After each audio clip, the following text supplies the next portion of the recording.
이 새벽에도 기도로 나오신 우리 성도님들 큰 은혜 받고 돌아가는 이 시간 되시기를 주님의 이름으로 축복합니다. 창세기 1장에서 11장까지는 가장 많이 사용된 단어가 낳고란 단어입니다. 창세기 1장에 생육하고 번성하라. 하나님의 대명령에 따라서 창세기는 낳고 또 낳고라는 이야기가 계속 반복되고 있습니다. 낳고의 역사가 반복되다가 바로 아브라함에 와서 자식이 끊어지는 그런 슬픈 일을 당하게 됩니다. 하나님은 아브라함에게 내가 너에게 보여줄 땅으로 가라. 그러면 너는 큰 민족을 이룰 거라 했는데 그래서 그는 말씀에 순종하여 고향을 떠나서 가나안 땅으로 이사를 하게 됐습니다. 어쩌면 이사가 아니고 바로 이민이라고 볼 수 있겠죠. 아브라함은 가나안 땅에 왔습니다. 그러나 그의 아내인 사라는 임신을 하지 못하고 아브라함 시대에서 자식이 끊어지는 그런 어둠의 시간을 찾아오게 되었고 그는 이제 갖게 되었습니다. 어둠에 잠긴 그 아브라함의 마음은 어땠을까요? 분명히 하나님께서는 나를 통해서 큰 민족으로 인도했는데 나에게는 자녀가 없으니 어떻게 할까? 그는 많은 고민을 했을 것 같습니다. 그래도 아브라함은 소망의 끈을 놓지 않고 하나님을 믿었던 것입니다. 그는 하나님 말씀을 믿어서 순종하여 여기까지 왔으나 그래도 역시 마음은 편하지 않으면서 여러 가지 생각이 복잡해졌을 것입니다. 왜냐하면 자식이 없기 때문에, 자식이 없다는 그 마음 때문에 늘 고민이 있는 가운데 있었습니다. 하나님께서 떠나라는 그 명령에 아브라함도 두 번이나 이사를 하게 된 거죠. 갈대아우르에서 하란까지 갔다가 다 하란에서 다시 이 가나안까지 오게 됩니다. 우상이 가득하고 갈대아인들이 사는 그 땅이었지만은 정든 고향이었고 그 정든 고향인 우르를 버리고 그 삶의 터전이고 그 살아온 젊은 시절과 어린 시절과 젊은 시절이었던 그것들 다 버리고 낯선 땅, 낯선 곳에 와서 낯선 문화와 언어와 사회 속에 적응한다는 것은 그렇게 쉽지는 않았을 것 같습니다. 게다가 아브라함은 하나님께서 부르신 그곳이 어디인지 사실은 정확하게 알지 못했습니다. 히브리서에 보면은 순종하여 장래의 유업으로 받을 땅에 나아갔을세 갈 바를 알지 못하고 나아갔다라고 나옵니다. 히브리서 말씀에 의지하면 바로 아브라함은 명령을 받고 나아갔지만은 그의 나아갈 바를 알지 못했다고 이야기하고 있습니다. 부르신 곳이 어딘지 대충은 알겠지만은 어딘지 알지 못했으므로 그는 고향을 떠날 수 있었던 그 마음은 그의 신앙은 정말 위대하다고 볼 수 있겠습니다. 목적지가 없음에도 정확하지 않지만은 떠나가는 그 말씀에 순종한 아브라함은 우리가 믿음의 조상이 될 수 있습니다. 우리가 부동산 계약서를 쓰고 이사갈 집을 정해놓고 이사가는 우리와는 분명히 다른 신앙이라고 볼 수 있겠습니다.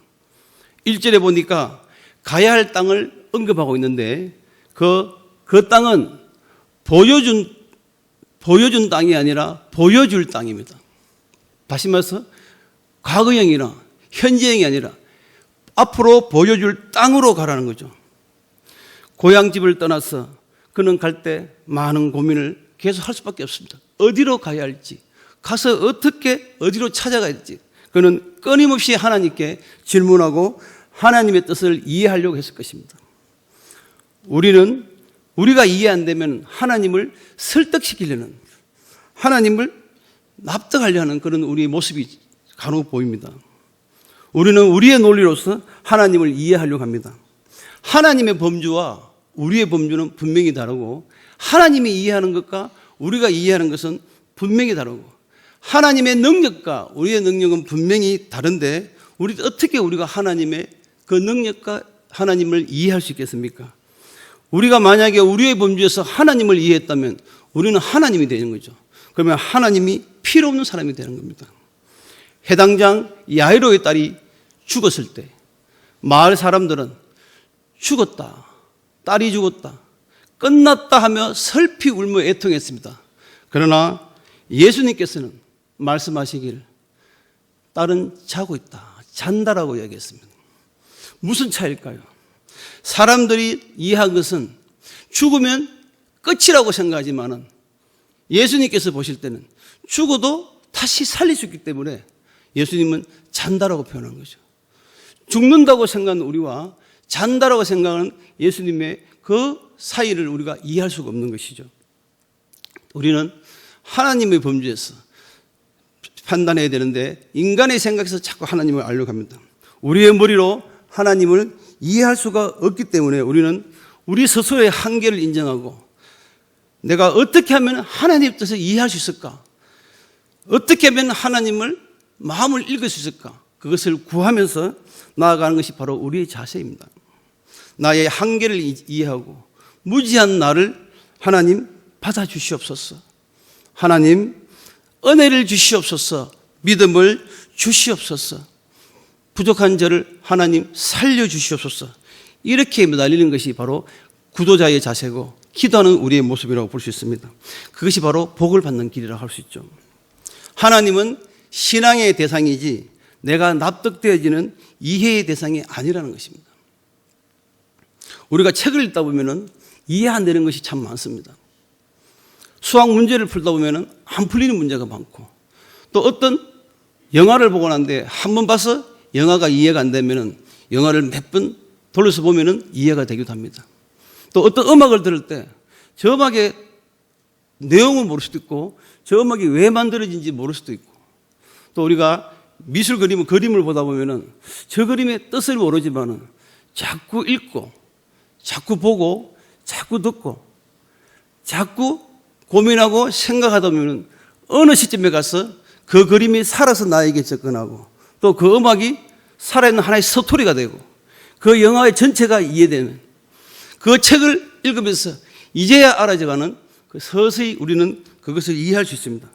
왜냐하면 내가 생각하는 이해력이 높아졌기 때문인 거죠. 성경을 읽으면 바로 이해가 됩니까? 바로 읽어서 이해 안 될 때 우리가 두 번, 세 번 자꾸 읽다 보면은 그것이 이해될 때가 있습니다. 성경은 연대선으로 되어 있는 것이 아닙니다. 성경은 바로 각 저자의 성격과 그 은사와 또 그 직업과 영감이 다르기 때문에 성경은 한번 읽어서 이해될 수가 없는 것이죠. 예수님이 돌아가시기 전날 목요일 날 저녁에 12제자를 불러놓고 만찬을 했습니다.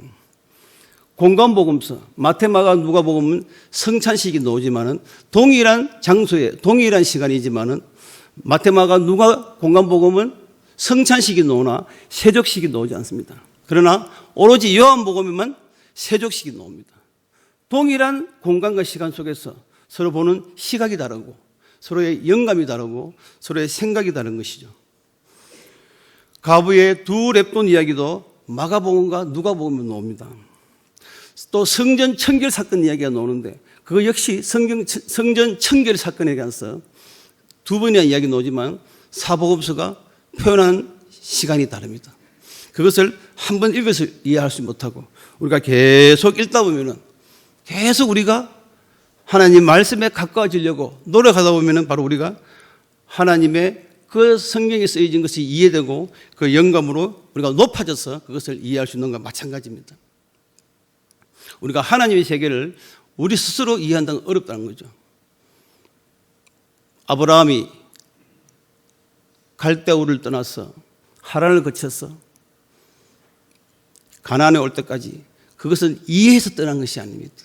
그는 이해하고 하나님 나에게 뚜렷한 증거를 보여주고 가신 것이 아니라 그는 순종한 것입니다. 그는 낯선 곳이지만 하나님이 보내셨기에 말씀에 의지하여 그는 순종함으로 이 가나안 땅에 온 겁니다. 그래서 그는 떠날 때에 새로운 출발을 준비해야 했습니다. 우리가 출발점에 서면 저는 두 가지의 마음이 나타난다고 생각합니다. 두려움과 기대감이라고 생각합니다. 이 두 마음은 이 두려움과 기대는 정반대의 마음이고 저는 반비례의 관계가 있다고 봅니다. 하나님을 향하는 그 열정이 있고 그 뜨거움이 있다면 기대감이 커지면서 두려움이 작아지겠고, 그러나 내가 하나님을 향하는 그 열정과 믿음과 확신이 없으면은 기대감보다는 두려움이 더 커지겠죠. 그러나 사실 우리가 어떤 새로운 것을 시작할 때, 새로운 것을 출발할 때는 저는 두려움 반, 기대 반으로 시작한다고 생각합니다. 왜 그러냐면 사람들의 마음은 긍정적인 기대와 두려움 있는 부정적인 두려움이 같이 내 마음에 가지고 있기 때문이죠. 아브라함도 출발점에 서서 갈대아 우르를 떠날 때, 또 하란을 떠날 때 그에게는 두려움도 있었을 것이고 기대도 있을 것이라 봅니다. 왜냐하면 그는 사람이기 때문입니다. 보여주지 않은 땅, 또 가보지도 않은 땅에 그는 강도를 만나서 죽을 수도 있고, 또 가다가 풍토병이나 날씨가 너무 더워서 추워서 그는 죽을 수 있었기 때문에 가고 싶지 않은 것도 있을 것입니다. 그러나 아브라함이나 우리들 역시 출발점에 서 있을 때는, 내가 이제 새로운 것을 출발한다는 그런 마음을 가질 때는 두려움도 있지만은 기대가 더 클 거라고 봅니다. 소망을 품고 출발점에 서 있기 때문에 내가 일어날 나에게 어렵고 무섭고 두렵고 답답한 것보다는 기대를 가지고 말씀에 의지하여 나아가는 그런 소망이 있을 거라고 봅니다. 아브라함 역시 두려움보다는 기대함이 더 컸기 때문에 소망을 품고 출발점을 향해 간 것입니다. 그러면 그는 어떻게 해서 이런 용기가 결단을 할 수 있었을까? 그는 하나님이 부르실 때에 내려놓음의 용기가 있었다고 봅니다. 역설적으로 말하면 내려놓음의 용기가 있을 때에 하나님께 부르심을 받는다고 생각합니다. 그는 붙잡고 있는 것을 다 내려놓았습니다. 그래서 그는 새 출발을 할 수 있었던 것이죠. 출발의 첫 단계는 내려놓음이라고 저는 봅니다. 떠나라는 하나님 말씀에 많은 고민을 계속할 것입니다. 그는 부족사회, 시족사회에 그 가족사회에서 떠난다는 것은 곧 죽음을 의미합니다. 아시겠지만 지금도 이슬람 세계에서는 개종을 하면은, 기독교든 다른 종교든 개종을 하면은 그는 본인뿐 아니라 가족까지 몰살을 당하고 또 집을 불태워버리고 여자들은 몸팔이로 전락을 되는 것을 지금도 볼 수 있습니다. 아브라함이 출발을 선택했다면 그는 죽음을 선택한 것이고 자신의 목숨을, 또 자기의 집을, 친척을, 자기가 그동안 쌓아왔던 인간관계를 다 내려놓고 자기의 모든 추억을 내려놓고 그는 하나님께 맡기고 그는 간 것입니다. 우리가 내려놓지 않고 출발하면은, 우리가 내려놓지 않으면은 붙잡고 있는 그 욕심 때문에 우리는 다시 옛날로 돌아가게 됩니다. 우리가 출발과 동시에 붙잡아야 할 것은 무엇일까요? 저는 그것이 말씀과 기도라고 봅니다. 다 내려놓고 내 속이 비어있을 때, 그때 배고픔에, 굶주림에, 허기에 채울 수 있는 것은, 내 영적인 것을 채울 수 있는 것은 말씀과 기도라고 봅니다. 그는 하나님의 명령에 따라서, 말씀에 따라서 그는 떠나간 것입니다. 내가 내게 지시할 땅으로 가라고 한 그 말씀에, 그 명령에 따랐던 것이죠. 그럴 때 그는 다른 세계를 볼 수 있었던 것입니다. 내 수준에서 내가 붙들고 있는, 내 욕심에서 가지고 있는 그것이 최선이고 그것이 나의 최고라고 생각할 때 하나님께서 그것이 아니다, 그것을 버려라. 버려야지 네가 출발할 수 있고 네가 알지 못하는 크고 놀라운 비밀을 보고 놀라운 세계를 네가 맛볼 수 있다라고 하나님께서 말씀하신 거죠. 하나님 명령에 순종할 때에, 자신의 가진 것을 포기하고 떠날 때에 하나님, 우리가 상상할 수 없는 그 놀라운 복과 은혜를 예비하고 계십니다. 아브라함은 자기 것을 다 버리고 떠났을 때에 많은 복을 받았습니다. 첫 번째는 큰 민족을 이루는 복을 받았습니다. 임신하지 못하여 힘들었지만 결국은 하나님께서는 때가 되므로 임신하게 되어 그는 많은 복의 출발점이 되는 것이죠. 밤하늘에 수많은 별처럼, 바닷가에 수많은 모래알처럼 많은 민족의 아버지가 될 수 있었던 것입니다. 또 둘째는 아브라함의 이름을 크게 높이게 됐습니다. 오늘 말씀에 이름을 창대하게 하리라 하면서 그는 하나님 앞에서 큰 이름을, 높여지는 이름을 갖게 됐습니다. 또 세 번째는 그는 바로 복의 근원이 된 것이죠. 너를 축복하는 자에게 내가 복을 내리고 너를 저주하는 자에게 내가 저주하겠다. 이 말씀의 의미는 내가 너와 함께 하겠다. 내가 너와 영원히 함께 하겠다. 그런 의미인 것입니다. 아브라함은 세상의 욕심을 내려놓고 그는 출발했을 때에 많은 복과 새로운 길을 찾은 것입니다. 사도 바울도 내려놓음에 관한 본을 보여준 사람입니다. 그가 가진 재산과 능력과 권력과 그 많은 것을 그는 다 비워내고 그 마음속에는 예수 그리스도 십자가의 도만 가지고 나아간 것이죠. 예수님께서 갈릴리 해변에 지나가시다가 제자들을 부르십니다. 예수께서 이르시되 나를 따라오너라. 내가 너를 사람을 낚는 어부가 되게 하리라. 예수님이 그 말씀에 제자들은 고향을 버렸고 또 그들은 자기의 전 재산인 배를 버렸으며 자기가 가지고 있는 고기 잡는 기술을 버리고 그는 바로 아버지를 버리고 아내를 버리고 자녀를 버리고 예수님을 따라가셨던 것이죠. 우리가 비우고 나면은 무엇인가 채워지는데 그것은 바로 아까 말씀드린 말씀과 기도라는 것입니다. 우리가 믿음이 자라지 못하는 결정적인 이유라면은 거기는 말씀과 기도가 채워지지 않았기 때문입니다.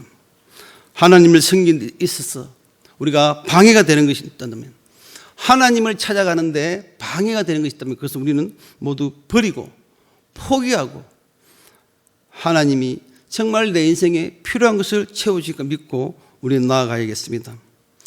떠날 수 있음에도 떠나지 못하는 것은 바로 내려놓지 못하기 때문입니다. 세상의 욕심과 나에게의 욕심과 나의 죄의 습관과 그것을 내려놓기 전에는 하나님 뜻을 찾을 수가 없는 것이죠. 우리가 잡고 있는 그 문제를 우리 스스로 쉽게 해결될 수가 없습니다. 하나님께 나의 문제를 내려놓고 맡기면은 그것을 바로 해결받을 수 있는 것입니다. 너의 길을 여호와께 맡기라. 저가 의지하면은 저가 이루어 주시리라. 시편 말씀에도 나와 있습니다. 아브라함이 하란을 떠날 때는 75세의 나이입니다. 그 75세의 나이에 떠난다는 것을 결심하는 것은 그렇게 쉬운 나이가 아니라고 봅니다. 건강 문제와 또 책임의 문제와 여러 가지 문제를 생각하면서 그 떠날 때 그는 많은 고민을 역시 했을 것입니다. 그러나 그는 75세의 나이지만은 그는 떠나는 것입니다. 75세보다 더 많은 나이에 떠난 사람도 있죠. 누굽니까? 80세에 떠난 우리는 모세를 볼 수 있습니다. 그는 80세의 나이지만은 그는 그 자리를 떠나서 출발해 갔던 것입니다. 베드로도 역시 예수님 부르실 때에 적은 나이가 아니었습니다. 예수님보다는 훨씬 많은 나이였지만은 그는 그것을 버리고 떠나갔기에 하나님께 크게 사용된 것입니다. 우리 이 자리에도 연세 드신 분이 참 많이 계시지만은 나이가 문제가 되는 건 아닌 것 같습니다. 나는 늙어서 아무것도 할 수 없다. 없는 것이 아니라 일을 찾으면은 분명히 할 일이 있는 것입니다. 우리가 2020년에는 내가 그동안 하지 못했던 일, 또 내가 하면서 다 이루지 못했던 것, 마음을 비우고 또 내 욕심을 비우고 우리가 새로운 일을 시작했으면 좋겠습니다. 새로운 출발을 하나님께서는 요구하고 계십니다. 새 출발은 욕심을 움켜잡지 않으면 가능한 겁니다. 하나님이 나를 일꾼으로 부르시면은 어떤 일이든지 무슨 일이든지 내가 출발점에 서서 소망을 품고 나아가면은 그 일은 이루어질 줄 믿습니다. 우리는 이제 새로운 길을 출발하는 것입니다. 새로 출발한 이 길에는 나이가 문제가 되지 않습니다. 성경에는 나이 많은 사람도 많은 일을 할 수 있고 또 환경이 문제가 되지 않습니다. 육신의 아픔도 있지만 그 육신의 아픔이 문제가 되지 않습니다. 베드로는 배와 그물을 넣고 사람 낳는 어부가 되어 새로운 세계를 맛을 보았습니다. 바울도 얼마나 높은 지식과 명예를 가졌습니까? 그는 몸에 육체의 가시가 있었어. 내가 이 가시를 없애달라고 성경에 3번이나 기도했다 하지만 저는 사실은 3번 이상이라고 봅니다. 그 마음이 간절히 기도하면서 그 육체의 고통이 있었지만은 그는 그것을 진 채로 아픔을 가진 채로 그는 전도하러 나간 새로운 세계의 새로운 출발을 한 사람입니다. 새로운 것을 찾아가려는데 주님, 새로운 것을 찾고 싶은데 길이 안 보여요. 새로운 걸 하고 싶은데 도대체 어떤 길인지 안 보인다고 합니다. 우리는 길이 안 보인다고 말하는데 사실은 길은 있습니다. 보이지 않는 이유는 바로 눈을 뜨지 않았기 때문입니다. 눈을 뜨면은 길이 보입니다. 영의 눈을 뜨고 우리가 그 눈을 뜨고 보면은 보이는데 우리는 그 눈을 뜨지 않고 길만 달라고 하고 있습니다. 내 속에 있는 세상적인 욕심을 내려놓고 기도하면서 우리가 반드시 나아가면은 그 길은 하나님께서 올 2020년에도 보여줄 줄 믿습니다. 인생을 살면서 내 속을 가득 채우고 꼭 마지막까지 꼭 붙들어야 하는 것이 있다면 저는 기도라고 봅니다. 스펄전은 이야기하기를 기도하지 않았는데 성공했다면 그 성공한 그것 때문에 당신은 망할 거라고 했습니다. 기도하지 않고 이루어진 것은 언젠가 무너지게 되어 있습니다. 기도해서 이루어진 것은 하나님의 큰 상급이지만 기도하지 않고 이루어진 성공이 있다면 그 성공은 당신을 망치게 한다고 스펄전은 이야기합니다. 기도는 포기하지 말아야 됩니다. 조지 물러가 이야기하기를 늙어갈수록 기도를 더 많이 하라고 얘기했습니다. 말씀을 마무리합니다. 2020년에 새로운 출발을 원하십니까? 소망을 품기를 원하십니까? 그러면 욕심과 나의 죄의 습관과 나의 모든 것을 내려놓고 눈을 크게 뜨셔서 우리 모두가 새로운 출발의 길에 있어서 새로운 출발하여 새로운 길을 찾으시기를 주님의 이름으로 축원합니다.